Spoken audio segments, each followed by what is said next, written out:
የሰማነውን ነገር ማን አመነ? የእግዚአብሔር ክንድ ለማን ተገለጠ? በፊቱ እንደ ቡቃያ ከደረቅ መሬት እንደ ስር የበቀለ የሚስብ ውበት ወይም ግርማ የለውም። እንድንወደውም የሚያደርግ መልክ አልነበረው። በሰዎች የተናቀና የተጠላ የሕማም ሰውና ስቃይ ያልተለየው ነበር። ሰዎች ፊታቸውን እንደሚያዞሩበት አይነት የተናቀ ነበር፣ እኛም አላከበርነውም። በእርግጥ እርሱ ደዌያችንን ወሰደ፣ ሕመማችን ተሸከመ። እኛ ግን በእግዚአብሔር እንደተመታ፣ እንደተቀሰፈ፣ እንደተሰቃየም ቆጠርነው። ነገር ግን እርሱ ስለ መተላለፋችን ተወጋ፣ ስለ በደላችንም ደቀቀ። በእርሱ ላይ የወደቀው ቅጣት ለእኛ ሰላም አመጣልን፣ በእርሱም ቁስል እኛ ተፈወስን። እኛ ሁላችን እንደ በጎች ተቅበዝብዘን ጠፋን፣ ያንዳንዳችንም በየመንገዳችን ነጎድን። እግዚአብሔርም የሁላችንን በደል በእርሱ ላይ ጫነ።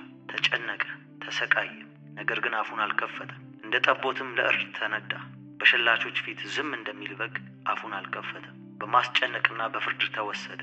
ስለ ሕዝቤ ኃጢአት ተመትቶ ከሕያው ምድር እንደተወገደ ከትውልዱ ማን አስተዋለ? በአፉ ተንኮል ሳይገኝበት ምንም ወንጀል ሳይሰራ አሟሟቱ ከክፎች ጋር መቃብሩም ከባለጠጎች ጋር ሆነ። መድቀቁና መሰቃየቱ ግን የእግዚአብሔር ፍቃድ ነበረ። እግዚአብሔር ነፍሱን የኃጢአት መስዋዕት ቢያደርገውም እንኳ ዘሩን ያያል፣ ዕድሜውም ይረዝማል። የእግዚአብሔር ፍቃድ በእጁ ይከናወናል። ከነፍሱ ስቃይ በኋላ የሕይወት ብርሃን ያያል፣ ደስም ይለዋል። ጻድቅ ባሪያዬ በእውቀቱ ብዙዎችን ያጸድቃል፣ መተላለፋቸውንም ይሸከማል። ስለዚህ ድርሻውን ከታላላቆች ጋር እሰጠዋለሁ፣ ምርኮውን ከኃያላን ጋር ይከፋፈላል። እስከ ሞት ድረስ ሕይወቱን አሳልፎ በመስጠቱ ከክፉ አድራጊዎችም ጋር በመቆጠሩ የብዙዎችን ኃጢአት ተሸከመ፣ ስለ አመፀኞችም ማለደ።